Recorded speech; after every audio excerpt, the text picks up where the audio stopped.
Расскажите про случаи, когда люди обижались на максимально безобидные вещи. Как-то раз одна девушка обиделась, когда я пристегнул ремень безопасности. Она подумала, что я таким образом намекаю на ее умение водить. У меня было то же самое. Водитель спросил меня: а ты пристегиваешься, когда едешь с отцом? Я ответил: да. Сложно сказать. Он погиб в трагической аварии, когда мне было 5 лет. Мое подсознание стерло все воспоминания о ремнях безопасности. А к чему вопрос? На нашей свадьбе мы пометили вегетарианские блюда как вегетарианские. Это очень сильно задело одну вегетарианку, заловку, которая меня ненавидит. Она впала в какой-то психопатический гнев, потому что, помечая вегетарианскую еду как вегетарианскую, мы якобы не относимся к ней как к нормальной еде. Тогда как, блять, людям понять, что еда вегетарианская? Помню случай, когда я работал в сфере обслуживания. Да, мэм. Не мэмкай мне тут, ты понял? Ты, блядь, мне тут не мэмкай, ты обмудок! Хорошо, простите, сэр.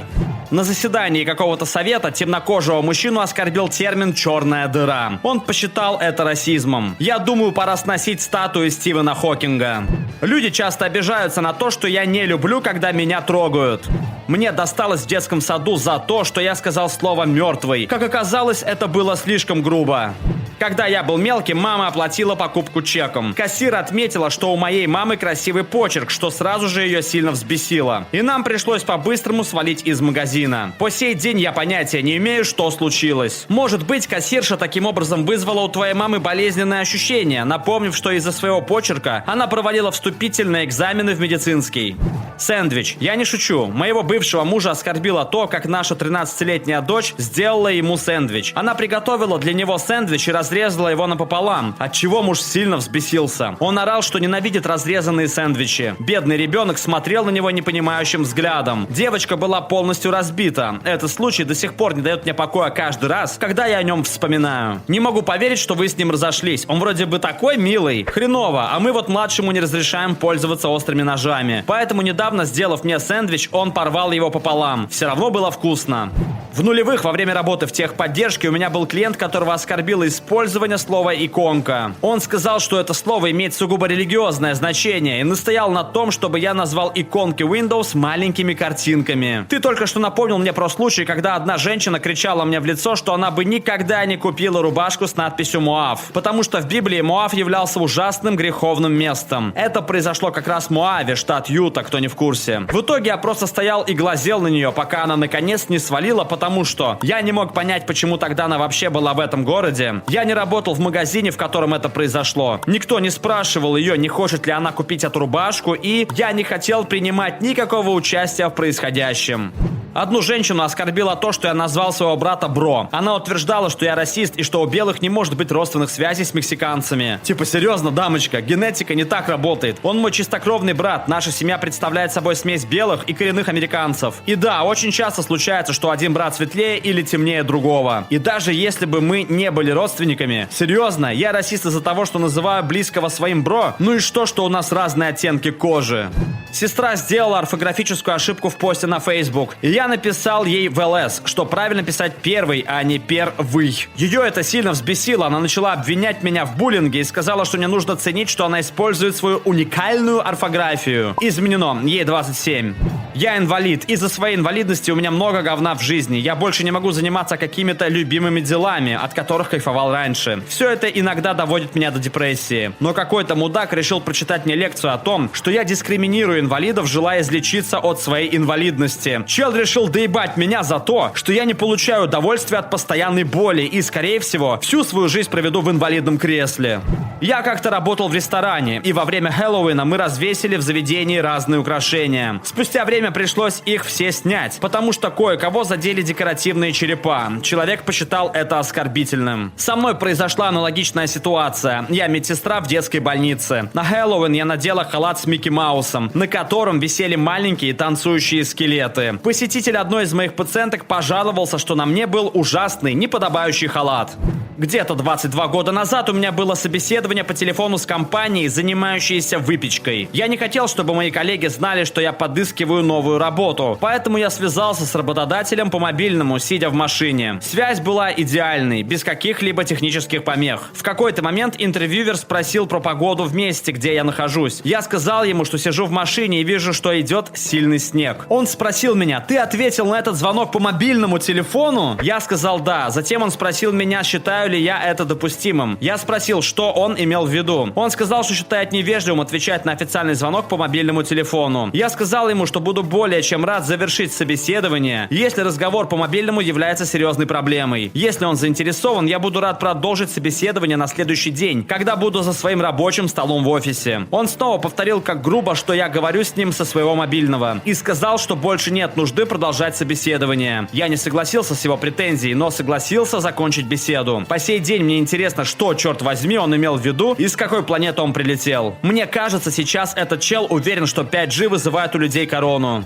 Вот этот случай. В прошлом месяце на лекции по коммуникации профессор Грег Паттон из Университета Южной Калифорнии рассказывал студентам про междометия и слова-паразиты вроде или короче. На записи его лекции, которая стала вирусной, видно, как профессор Паттон говорит: в Китае словом паразитом является союз «что». Они часто повторяют «что». На китайском это слово звучит как «нига».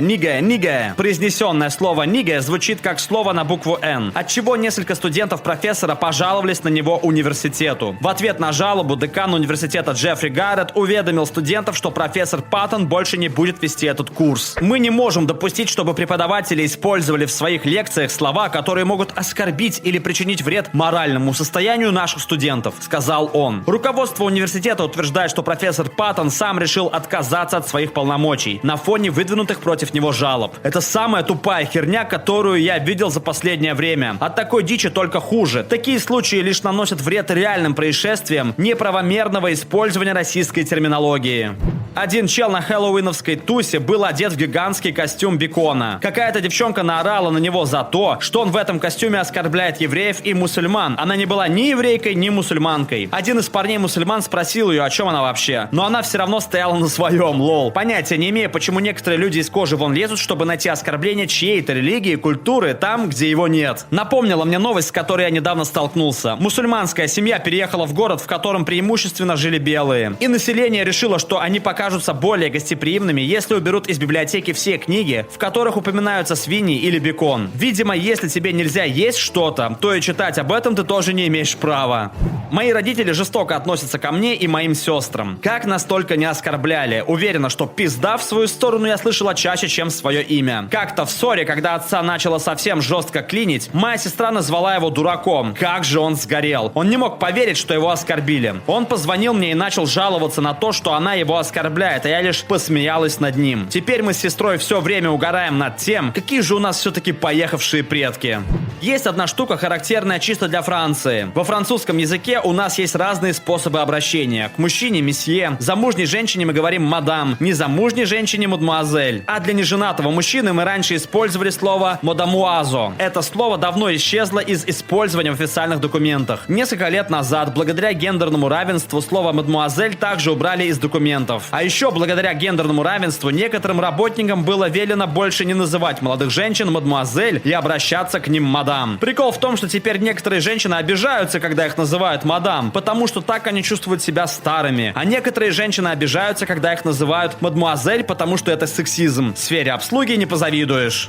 То, что я хожу с тростью. Я попал в аварию несколько лет назад, в которой мне расхерачило ногу. С тех пор я хожу с тростью. Как-то раз я шел по магазину до пандемии, и какой-то старик посмотрел на меня с пренебрежением. «Зачем тебе трость? Ты пацан совсем». Типа он реально разозлился, увидев у меня трость. Камон, чувак, я просто хочу купить молока. Мне нахрен неохота выслушивать твою дичь. Я не сказал этого вслух. Сказал бы, что во время аварии у тебя никто не спрашивал паспорт, чтобы проверить возраст.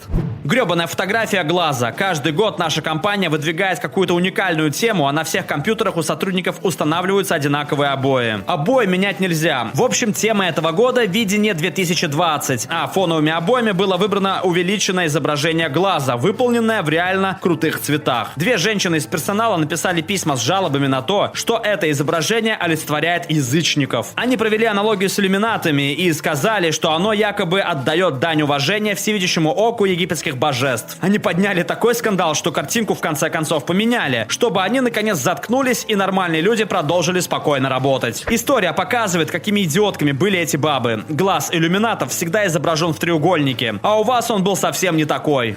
У меня была коллега, которая разозлилась, потому что я попросила ее не щекотать меня. Это неуместно на работе. Мы не дети, мы не в отношениях, мы не семья. Я не люблю, когда меня щекочут. Она взбесилась и сказала, что всем нравится, когда их щекочут, а я слишком грубая. Слава богу, мой босс вступился за меня. Изменено. Это случилось более 10 лет назад. Я уже не работаю ни с этой женщиной, ни на эту компанию. Коллега была очень молода и незрела. Это была ее первая работа. Она в первый раз попала в профессиональную среду, и она реально понятия не имела о том, как нужно себя вести на рабочем месте. Меня это никак не задело, потому что она ведь действительно считала, что проявляет свою дружелюбность. Но мне все равно не нравится, когда меня щекочут. Моя коллега как-то раз сильно удивилась и воскликнула: «Боже мой!» Другая сотрудница, религиозная женщина, услышала, как та произнесла имя Господа в суе и сообщила об этом в отдел кадров. Женщине пришлось встретиться с отделом кадров и начальником и провести встречу, посвященную уважению религии других людей. Да ебано в рот! Женщина просто сказала: «Боже мой!» Она не хотела уничтожить христианство на планете. Как же это тупо! Большое спасибо за просмотр. В комментариях под видео расскажите про случаи, когда люди обижались на максимально безобидные вещи. И не забудьте посмотреть наши другие выпуски. Пока!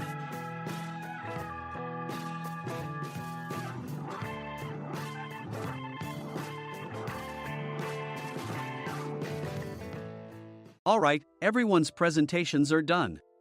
Nick, the manager, said as he tried to move the discussion forward. Excuse me, I haven't. I recently found out something. Nick interrupted me and began to speak. There's apparently someone in this department who didn't graduate high school and is just a part-timer. Meetings should be for employees only. Absolutely right. His lackey, Mike, of course, agreed with Nick. I'm leaving. After leaving the meeting room, I started to shut down my computer. I noticed that an email had arrived, not in my personal inbox, but in the company's shared email. Thinking, there's no point in speaking up, no one will listen, I went home quietly.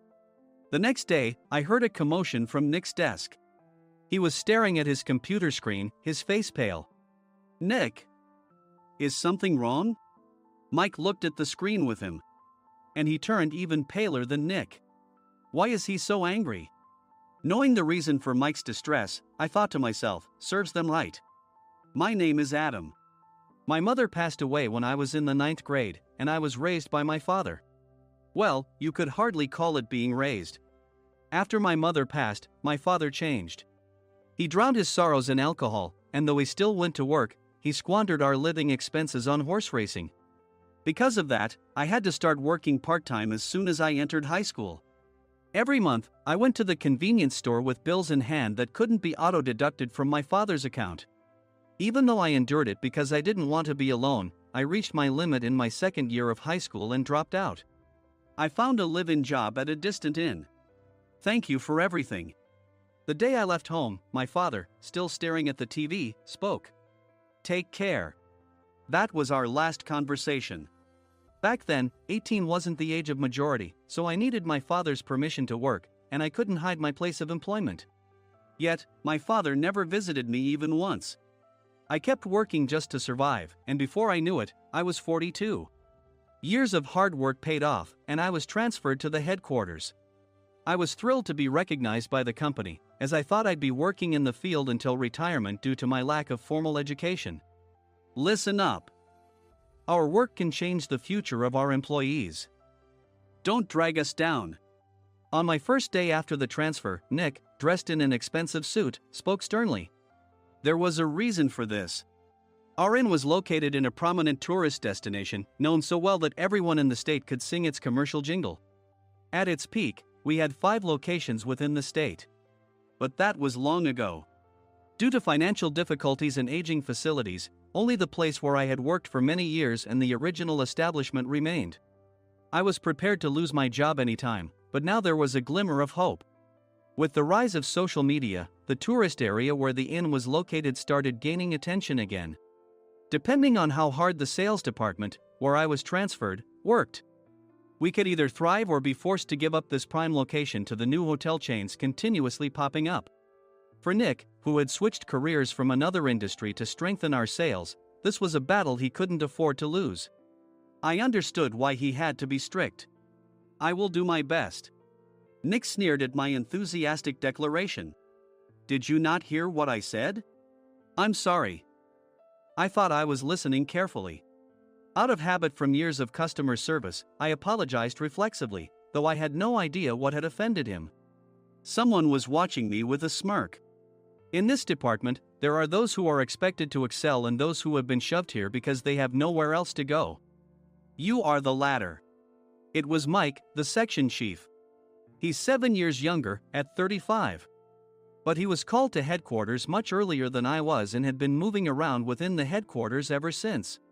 I'm not jealous, but I can't accept that he's my boss.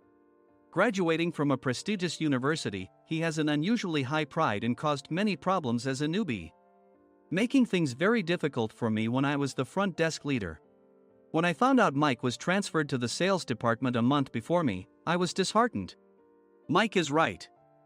With just a middle school diploma, there's not much you can do.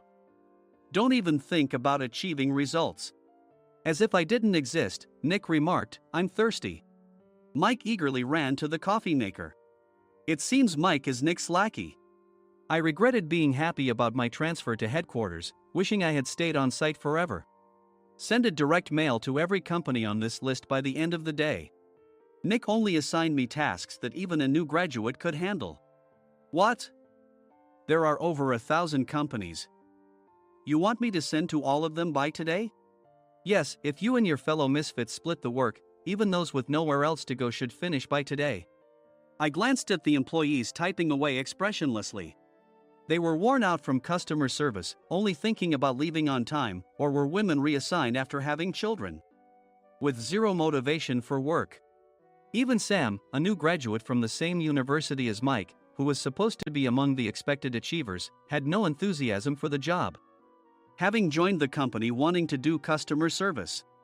I don't care what they say, I plan to quit anytime, he said. Only Nick and Mike were highly motivated, making all the decisions between the two of them. I originally only wanted to work at the inn to survive and had no particular attachment to this job. I swallowed my words, thinking I had no right to reprimand them. About a month after the transfer, Nick told us with a frustrated look. To commemorate the 50th anniversary, we've decided to create a plan exclusive for one group per day. Originally, Mike and I were supposed to come up with it, but our president, Mr. Thompson, insists on hearing everyone's opinions. So, you all get a chance. As Nick explained, Mike began handing out prints. Make sure not to embarrass Nick. If your ideas are half-baked, you'll have to redo them. It seemed that they had printed his handwritten notes by Mr. Thompson, which included several questions and a section for free responses. It made sense why Nick had to seek our input, given that all responses had to be submitted to Mr. Thompson. We were given a week to think about it, and a meeting was scheduled to compile our ideas. My plan is to let guests enjoy both the old and modern America. Nick began the presentations. Guests would watch a master confectioner at a nearby traditional sweet shop make sweets in front of them. The welcome drink would be premium tea in a bottle. Nick's plan was certainly attractive. After his presentation, Nick called on us to present in the order we were seated. Just as I stood up for my turn. All right, everyone's presentations are done. Excuse me, I haven't. I recently found out something. Nick interrupted me. There's someone in this department who didn't graduate high school and is just a part-timer. He was likely talking about me. I joined the company as a part-timer and was made a full-time employee when I turned 20. That was 20 years ago, so Nick and Mike probably had no chance to know until recently. Meetings should be for employees only. Absolutely right. After that, Nick kept creating opportunities to solicit everyone's opinions, purposefully excluding me from speaking. The meeting unexpectedly heated up and went past the scheduled end time. A few people asked to leave, and the discussion continued with the remaining few. Still here? Normally, you'd leave in that situation. Though I had no attachment to the job initially, hearing kind words from customers made me want to make them happier. For someone like me, with nowhere to go, the inn was my home and customer service was my life. I felt pathetic about my current self. I'm leaving.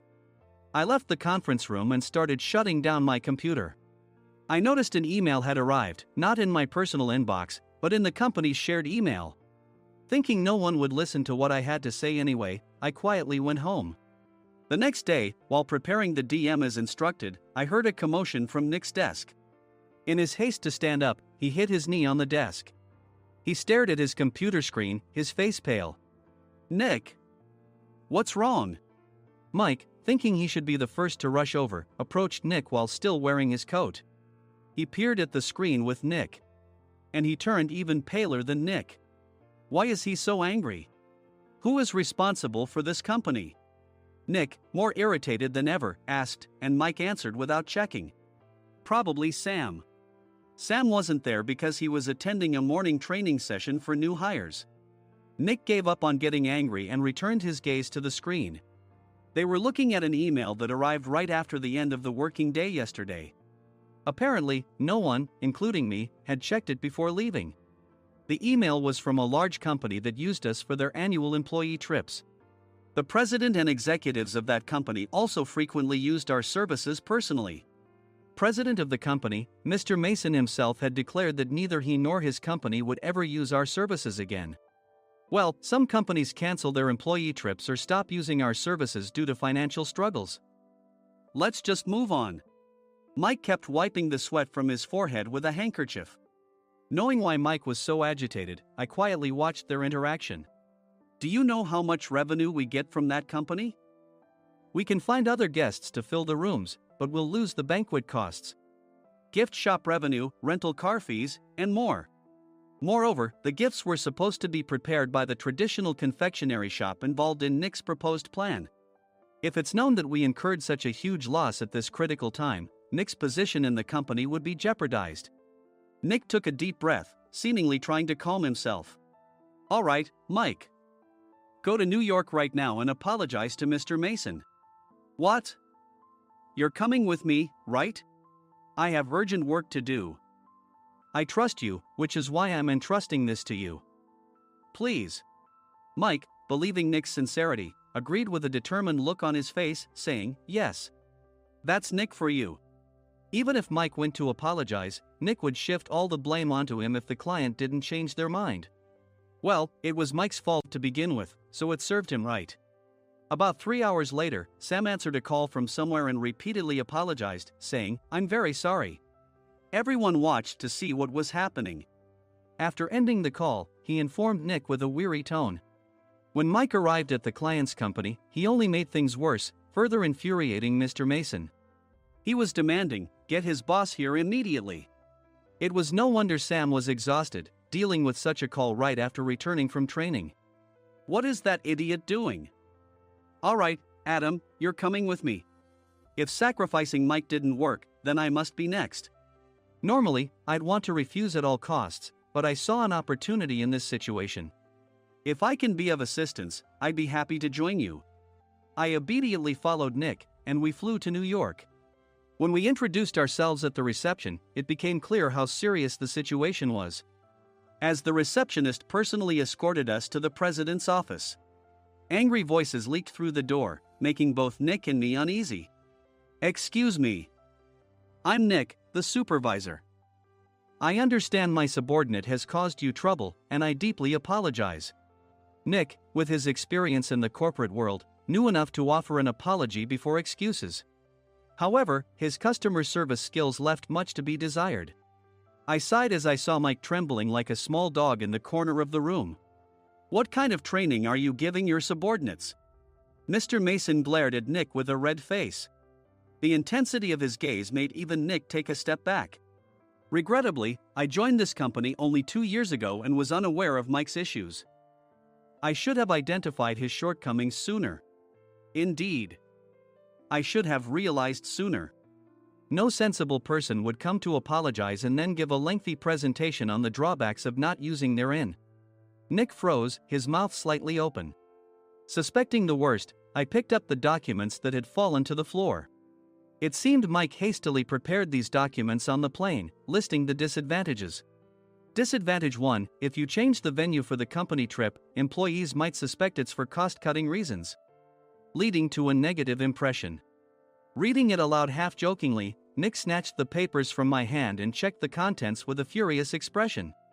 Among the stack of documents was a receipt from a nearby convenience store's copy machine. I felt a pang of dread. hoping he hadn't shown the receipt as well. What do you think he said when I asked what kind of nerve he had to do this? I'm very sorry. Faced with the dire situation, Nick must have thought there was nothing left to do but apologize. In a voice smaller than I'd ever heard from him, he uttered words of apology. He said, "I'm a Harvard graduate. I don't believe I said anything wrong." Mike! What have you done? Forgetting his plan to pin the blame on Mike, Nick yelled loudly, even in front of Mr. Mason. "I didn't do anything wrong." "You're still saying that? Look at him." Mike pointed at me with a shaking hand. "I was assigned to headquarters in my 20s and now I'm a section chief. This guy only made it to headquarters at 42. Everything I've done proves I was right. So why are we losing the contract?" Having said his piece, Mike collapsed to the floor. "Of course. You were sent there because you had nowhere else to go." Mike never expected to hear such words from someone he looked down upon. He lunged at me, and Nick hurriedly stepped in to stop him. "Mr. Thompson told me Mike is a quick thinker, and to take good care of him." There's no way he was pushed aside. "Don't make things worse here." "He didn't say quick thinker, he said only quick-witted, didn't he?" I don't remember that part." I recalled the many troubles Mike caused when he was a newbie. When Mike was on the front line, his pride was so high that he never apologized to customers. Customer service, especially in our job, doesn't work alone. It brings both good and bad situations. If the front staff or housekeepers made mistakes, or the cleaning company didn't properly clean a room, one had to apologize to the customers regardless of personal fault. Mike, in such situations, would never apologize, insisting he wasn't at fault. This often angered customers, and as the front desk leader, I frequently had to apologize on his behalf.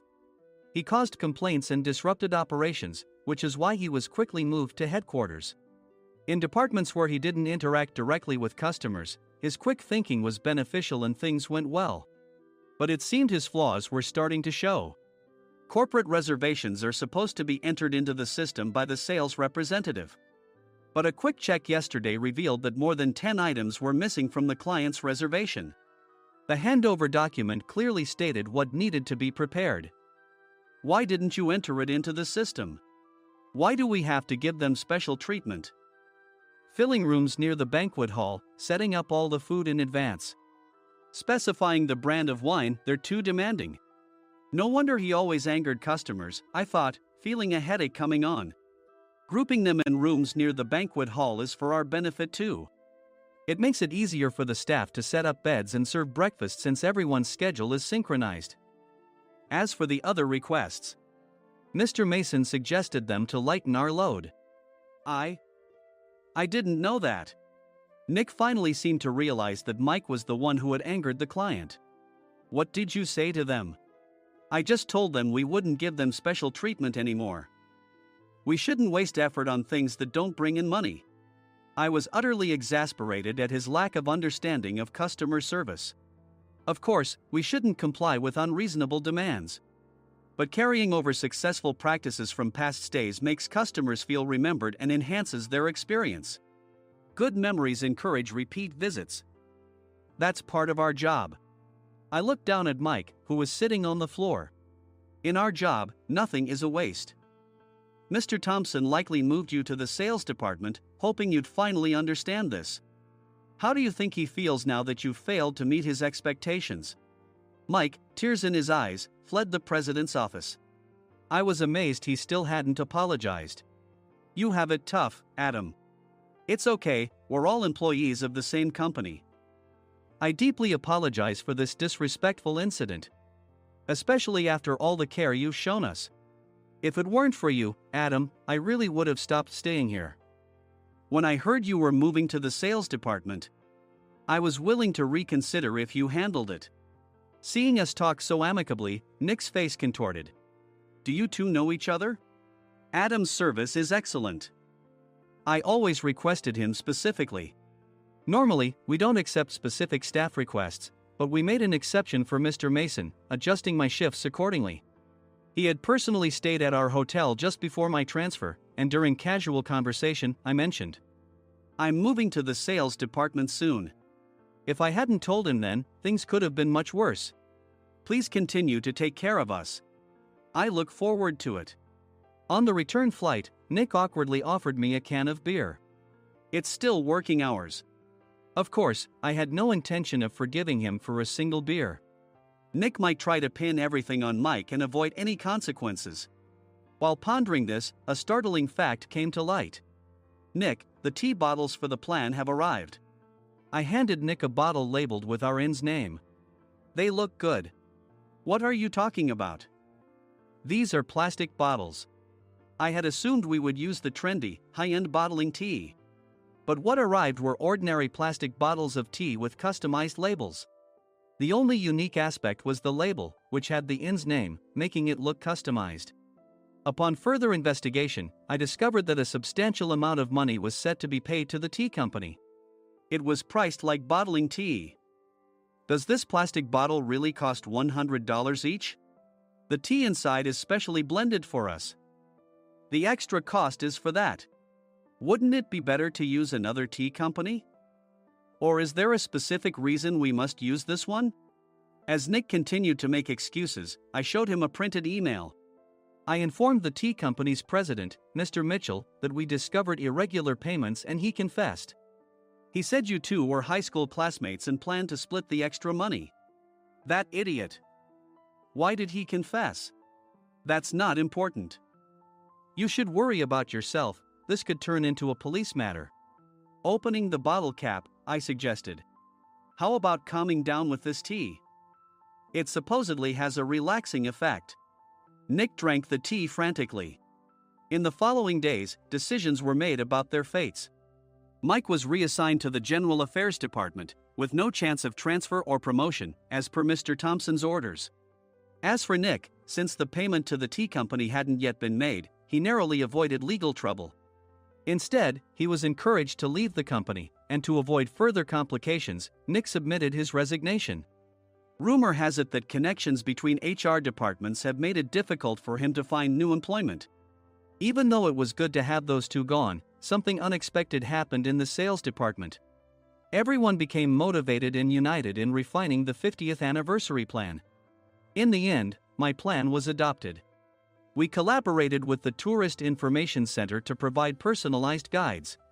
The plan, tailored to the number of guests, was truly special for the 50th anniversary. Hey, is Adam's family coming to stay? I immediately booked that special plan for my family. Sam noticed it on the reservation list and quickly picked up on it. Yes, I'm inviting my father. That's great. I might invite my parents too. I lacked the courage to face my father just as Adam.